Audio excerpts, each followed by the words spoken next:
I've been dying to get something off my chest. If you follow me on Instagram, you might see the most recent posts that I've been, uploading, or reels, everything related about pain. And if you know me, you know I've been bouncing between so many different fitness related niches. And I think something that I've been denying is that I don't care about building muscle. I don't care about getting someone to be a bit stronger on their squat, whether if it's someone of a general population or powerlifter, despite these are all things that I've mentioned that I've been so fascinated about or so passionate and wanting to spread this knowledge that I thought was unique or different or unheard of. But it's all very, I don't know the word to use right now, but what I've grown, the one thing that I've noticed that I've always been super, super interested in is the power of the mind. I don't mean that in a metaphorical aspect. I don't mean that in the spiritual aspect, and I don't mean that in the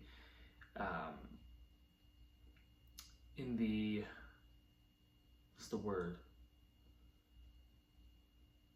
Telepathic,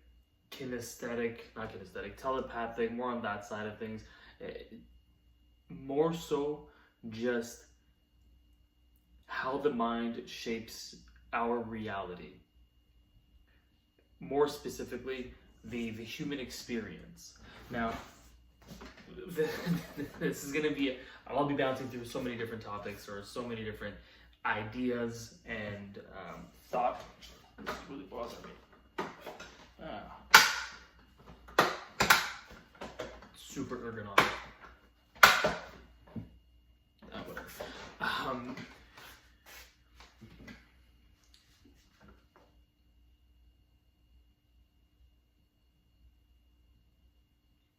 Generally speaking, the human experience has drastically changed over the past 100,000 years, or since the first thought of humans being above other humans, whether if you want to call it capitalism or the Industrial Revolution, which is a bit earlier in relation to what I'm speaking about. But nonetheless, ever since humans decided to get away from bartering to currencies, there has been a huge shift on selling feelings in the form of something tangible, something that someone created that wasn't just there. We're getting a little abstract here, but what I mean to say is that most of your problems, most of my problems in these modern world problems, I don't mean first world, I mean modern world, like what everyone in the world for the most part experiences, has all been manufactured or rather created from another human. Now, that's another topic for another day. We're not going to get down that rabbit hole, but what I want to focus on for today's little rant is the fact that most of your problems that you may be facing, that you're looking online to purchase something, I'm not saying it's wrong. I'm not saying that it can't help, but most of the time, if not all the time, I'm open to being corrected and having a discussion about it, but most of the time, whatever we are seeking is just replacing, or rather treating, the symptom. Whatever you can think of. It's treating the symptom, because the human experience or the problem that you're facing, if it's not a logistic problem, it is a created problem from someone else. So for instance, any industries, whether if it's the beauty industry, the health industry, or the supplement industry, pharmaceutical industry, aesthetics, anything that's not a commodity. So commodity being something that we need to just simply survive, whether it's food, shelter, consumables like food and water. I'm sure there's more to it. Anything outside of those realms are something that's affecting our experience that we have control over. So the human experience is, can be broken up into like happiness, sadness, emotions. These are what the experience of being a human is in the modern world. Before, the happiness might have just been the fact of having food. It would have been the fact of procreating. It would have been safety. Those are what the happiness and sadness emotions, that duality of positive and negative, those feelings came from or were manufactured or created from those scenarios. Whereas today, everything can make someone happy, negative, and what have you. But why am I bringing this up? I'm bringing this all up in regards to pain. Because pain is an emotion that doesn't get discussed about at all. Or it's not even looked at as an emotion. It's looked at as a thing you feel that can be measured. But pain cannot be measured. Just like happiness cannot necessarily be measured. When certain endorphins or certain hormones are flooded in the body, that's what gives the brain or the body the sensation of feel good or feel bad. And feel pain is kind of something in between that, more so on the sadness side of things. It's more of a trigger. It's more of a reflex. It's something that's learned. And this has always fascinated me because when growing up, I've been very, I don't want to say athletic, but I've always liked combat. I've always liked conflict, physical conflict, in the sense of showing strength between one another. And a lot of times that came from through combat of my excitement with being punched, being kicked, or having an injury or having an event where I fell and I would try to think myself like, oh no, that doesn't hurt, that's fine, it's whatever, walk it off, blah blah blah. In hindsight, it probably wasn't anything crazy, but it also was something that people would just say, oh, he's just young, he's gonna walk it off, whatever. But that could still be the same case as to now.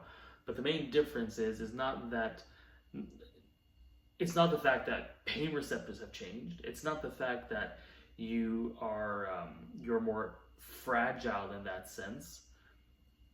It's more so that the tolerance of pain has changed. And I'm sure you've heard about this, but pain tolerance was something that always fascinated me, because I noticed that some people had a higher pain tolerance or a threshold to endure more pain, and other people, some can't. And I'm like, I'm for sure, like I would test this on like friends. Like I would say, oh, like I'm gonna pinch your skin, or I'm gonna do this pressure point hold, and I want to see, how much can you hold versus how much you can hold. And then I would notice that, okay, I'm doing the same pressure. I can be as unbiased as I can be at that age.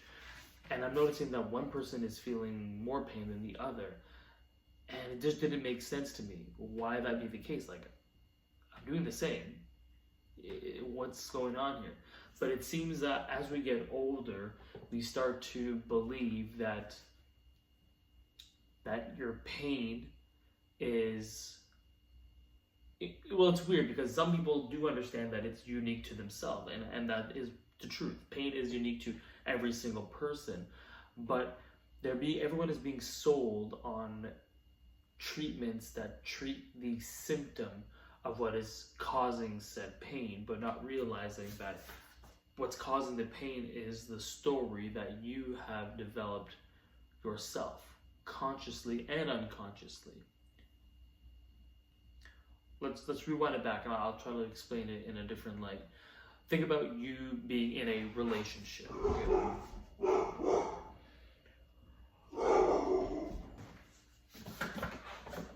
Okay? let's try to regain our composure here. So let's think about you being in a relationship, right? You get into a relationship, things don't work out, you guys, the two of you break up, and you go your separate ways. Now you're experiencing some type of heartbreak, sadness, depression, what have you. It is widely known that the best way to, get yourself out of this rut, this feeling of sadness, is to just keep going. Just keep the ball moving. Get into other, relationships. Doesn't have to be short term. Doesn't have to be long term. Just keep interacting with people, and to essentially, either find yourself someone who's more suited for you. You spend some more time with yourself, just to maybe see if you were the cause of said, heartbreak or whatever the case is.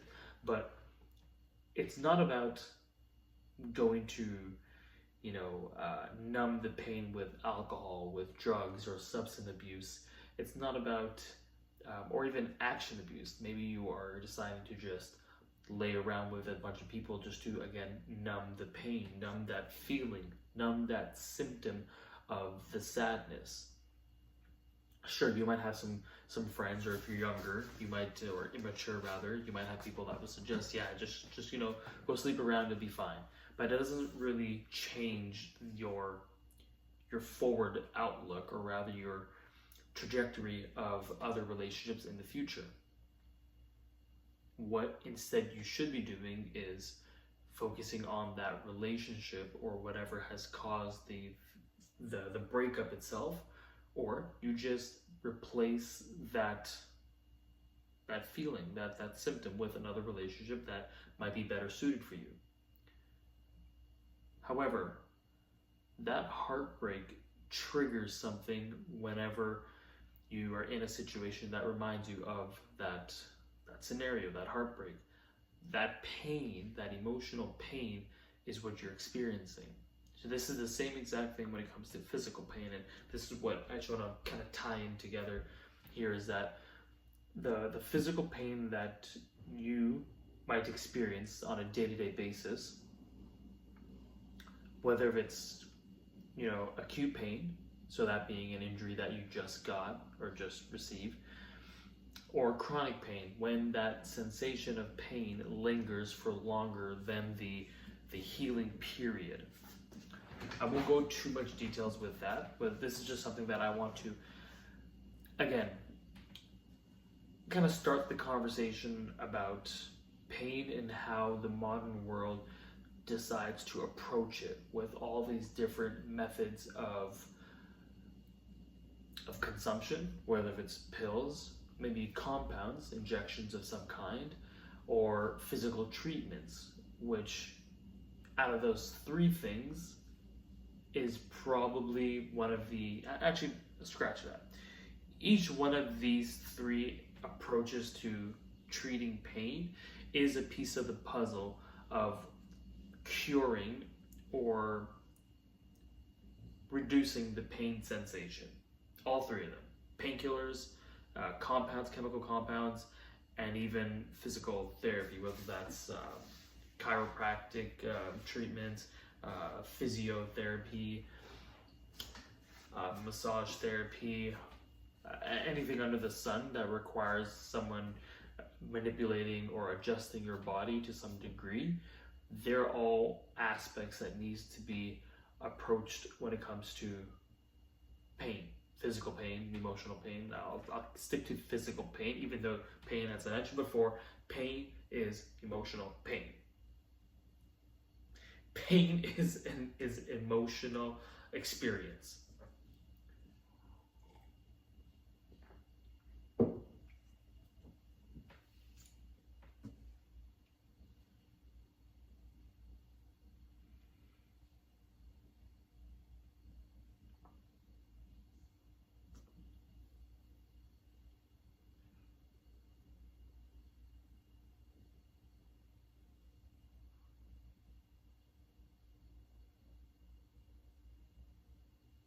So what could possibly be missing outside of the painkillers, chemical compounds, and the physical therapies? The one thing that's missing there is, well, actually two things are missing. There's the mental therapy, or rather you building up a better understanding of the biology and the psychology behind pain, and then movement, things that you can do to help build trust in your body to no longer feel said pain. This is where pain tolerance comes from, and I'll give you a little anecdote of my own experience. So way back when, I would say 12 years ago, when I just started getting into heavy squatting and trying to put up some squat numbers, I was introduced a way of squatting which was toes in front, which is from my dad in the bodybuilding era. Toes completely in front, just going about parallel in terms of depth, or even above, but toes were always in front. That was the thing. Now, I was squatting fairly frequently, about three times a week, starting strength days, and I started to feel this knee pain. There's a very sharp knee pain whenever I went down to a certain depth, and I'm like, I didn't have any mechanism of injury or incident. There was no, I didn't bruise it, I didn't hit it, none of this happened, but I started feeling this sharp pain. And I spoke to a buddy of mine who who really opened my eyes to the idea of not complicating things, but eventually got me into understanding pain a little bit more, being more curious about it, being more of a mental thing than not. And he looked at my stance, he's like, oh, well, why don't you just, point your toes out? And I said, okay, let me give it a try. He's like, yeah, go a little bit wider, give that a try, see if that helps. I did that, no pain. Now, because normally I would say, okay, well, that is, looking back at it, that is how a typical squat usually is. However, in some Olympic eras or Olympians doing weightlifting or in the Olympics, they some of them do have a very narrow stance, and they're able to do squatting for whatever. So I don't really, the stance itself wasn't something that really what I believe caused me to change up this pain drastically from just going from here to, I don't believe that was the case. Could it be? Maybe. But the very moment he suggested, his name is Zachary, the minute he suggested for me to change my stance, I no longer felt the pain. I felt like the weight of all this, depressing thoughts of never going to be able to squat again, and now I'm not going to be this squat guy that I thought I was. And from this one little adjustment, it changed everything. And I didn't really think to go deep into that idea or why that was the case, but it was just the thought alone of this one movement changed everything. And biomechanically speaking, physiologically speaking, should this change of foot position really alter the pain experience that much? I don't know. I could be talking about out of my ass. I have no idea. Nonetheless, I never felt the pain again in that particular motion. But this is where another incident where I'm just thinking that, maybe pain is really just in the brain. I've heard it before. People say, oh, pain is not real, it's in your head and whatever. Now, that I disagree with. Pain is very much real, just like happiness and sadness is real. But it doesn't live in the tissue itself. There are no receptors, at least science or studies and literature doesn't show this as of yet. If it does, please cite it. I haven't seen anything. But there are no pain receptors that actually measure out if something hurts. The only real receptors that we have as of today that I understand are receptors that measure the a chemical change in the body, a temperature change, and a mechanical change, whether it's like pressure. Those are the three receptors that the brain collects as data, goes to the brain, goes to the spine, then the brain, and the brain makes sense of this change in data. and at that point decides whether or not this is a threat or something for us to be wary of, and then make a decision from there. At that point, it's either going to be a flinch or a retraction of, putting your hand on the stove and then feeling that heat rise up. Body senses the change in temperature. It gets to a point where it's like, oh shit, this is hot, let's move before we're going to burn skin or cause tissue damage. Brain says, okay, pull, and that's a reflex. If there's something sharp, same thing. You poke a pin to your skin, and it'll get to a point where there's no pain. All of a sudden, there's pain. All of a sudden, the receptors registers that there is this type of pressure that's being placed against the skin. Is it enough to break or damage the tissue? Until that point gets to that point, your brain will send the signal to, okay, we gotta move. This is what pain is. Pain is a reflective and learned reaction based on the information that has been gathered consciously and unconsciously throughout your life. That is what pain is. It is a bit more complicated that in terms of an acute pain, which is like, okay, well, you didn't learn that. But we'll get into more information regarding the body map that every cell in your body has, or the virtual map that is associated with the body, which explains a bit about phantom pain or phantom limb, that veterans, that have been fought in war, or someone who's lost a limb, and for some reason they could literally still feel their arm, and it takes years and years and years, if ever, to actually get to the point where they no longer feel that itch in their arm, even though their arm is not there.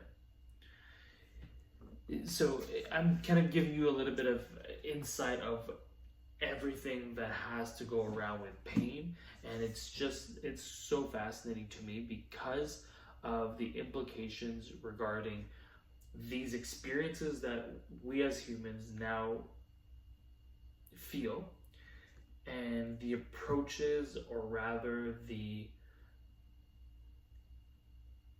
advantages that are taken by us or from us, from big companies that try to sell on this magical pill or magical treatment, when really the magical treatment is in your brain, and it's all about knowledge, and it's all about what sense you can make of this experience to reduce that pain. Now I'm going to talk about something else.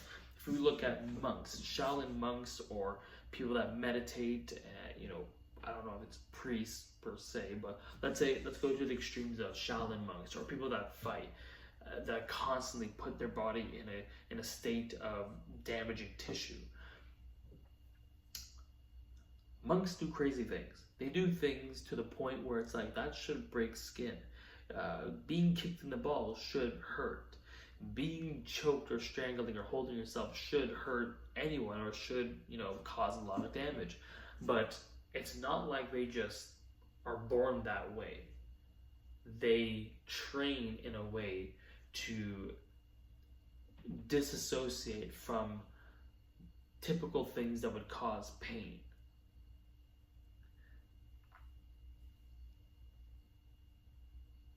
Now I'm going a little bit more than my rant that I wanted to really focus on, but something I want to leave with you, and that I'm going to open the door with other rants and other videos that I'll be making as I proceed and as I'm creating my School of Hidden Power. Not my school, the School of Hidden Power, and hopefully to explain a little bit more about this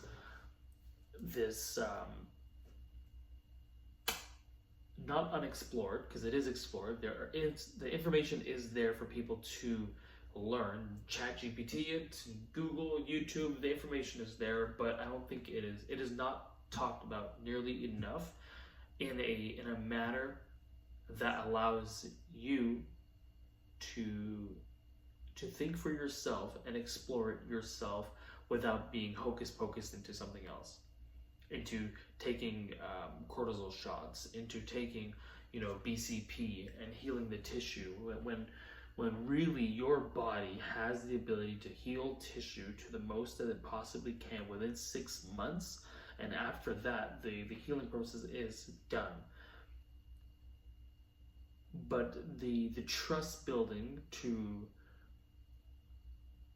be able to not feel the pain, that isn't done yet, and that can be an infinite amount of time if you don't take the necessary steps to build that confidence in your body to no longer feel a pain in a movement that typically causes pain. But I digress. So I'll wrap this all up for today.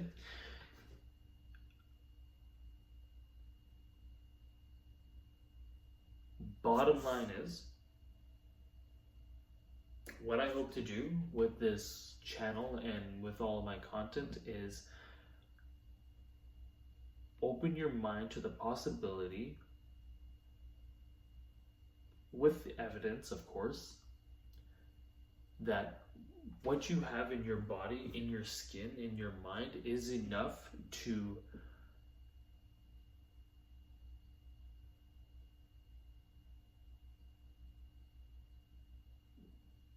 what you have in your skin and in your body and in your mind is enough to release a certain type of power over the experiences that you walk through on a day-to-day life, to enhance your life without the need of spending thousands of dollars, without the need of continuously being in this health journey loop that never solves the original problem.